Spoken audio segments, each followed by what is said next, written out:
Most land flippers or land investors are building terrible businesses. In fact, I would argue that most land investors are broke. Now, I say this because I've worked with like 700 of these land investors, and I've been in the space for 7 years, so I've seen a lot. And there's kind of two distinct categories that I see here. The first bucket is the person that's just not really making any money. Now, they're not making any money because they don't know how to run the business, or they're just going after the wrong model.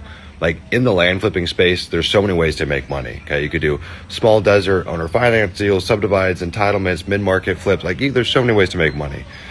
And so they just come in on the wrong lane. Like there's a lot of different ways to get into the land business. They just started on the wrong path and they're just not making much money. And I know what that's like because that's where I started. I started with the small dollar deals in 2019. So that's like one side of it, right?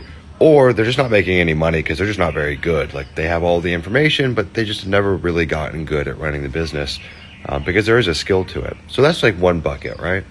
The other bucket I see is like, yes, they are making money. They might be doing 300, 400, 500K a year. Hell, they might be making $1 million a year. I don't know. Tons of those people do exist.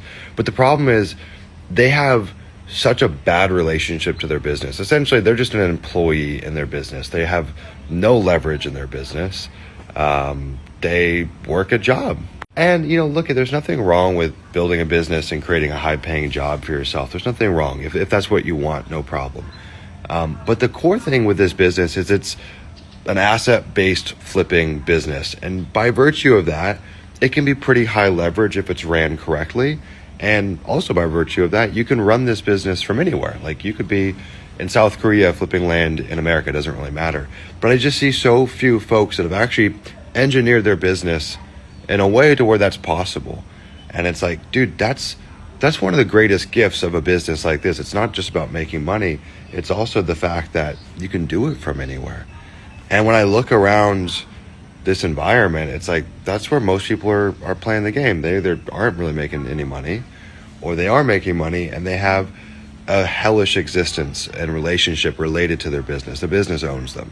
And so that's why, like in my little world of land investing, I've always looked at it like the money is not necessarily about doing deals. I don't focus on one-off deals. I focus on building the machine, the conveyor belt that can handle a deal a day or a deal a week, and building that machine. And I'm not a deal chaser. I'm a machine builder. And when I started to think about that business in this lens, really everything changed.